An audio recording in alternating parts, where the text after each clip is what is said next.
Good evening and welcome to the Channel Studios here in London for your international news around the world in 5.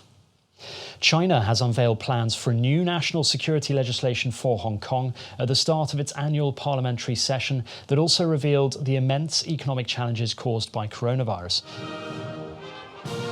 The law would prohibit treason, secession, sedition and subversion in Hong Kong against the Chinese government.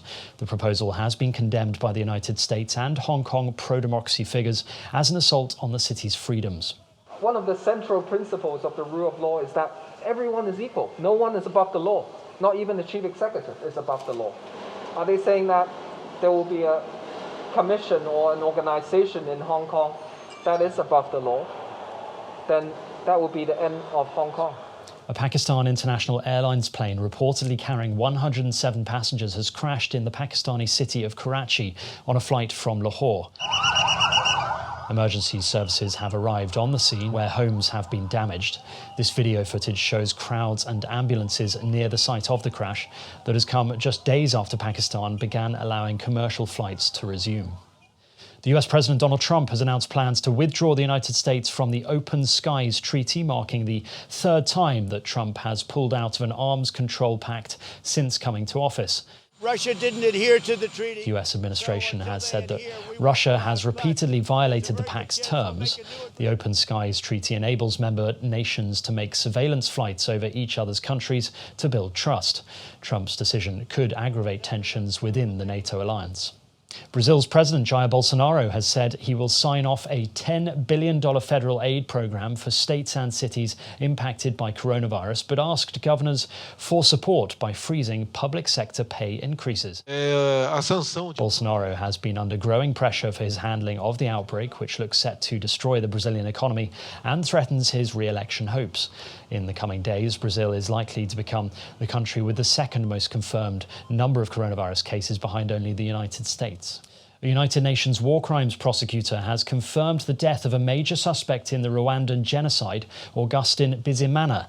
Seen here in the top left, the war crimes prosecutor has now confirmed that Bizimana has been dead since the year 2000. He was the Minister of Defense at the time of the 1994 genocide. The announcement follows last weekend's arrest in Paris of Félicien Kabuga, who had also been on the run after being indicted by an international tribunal for Rwanda.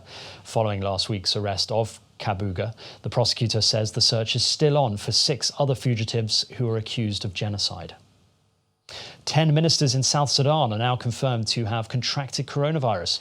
The information minister says that all former members of the high-level task force on coronavirus, apart from the health minister, have now tested positive for COVID-19. But he has denied reports that President Salva Kiir, who was also a member of the team, had also tested positive.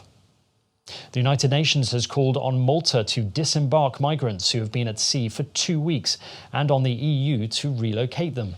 Both Italy and Malta have closed their ports to migrant boats, saying they cannot help them because of the coronavirus crisis, but migrants have continued to arrive despite port closures. The United Nations has recorded an increase of 290% for departures from Libya from January to April due to ongoing conflict and devastating impact of COVID-19. India's Prime Minister Narendra Modi has visited the city of Kolkata that has been devastated by the most powerful cyclone to strike India in over a decade. Modi has announced emergency aid of $131.6 million to help the state of West Bengal at a time when India is already struggling to deal with the coronavirus outbreak. At least 84 people died when cyclone Amphan hit eastern India and Bangladesh, yet the toll is expected to rise as communications are restored.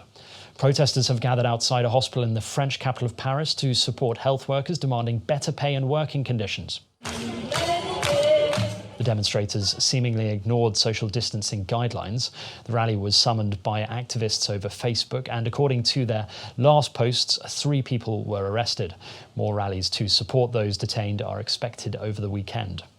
And finally, with popcorn, palm trees and face masks, the French town Cannes, known for its annual film festival, has organised a drive-in cinema at a beachfront car park.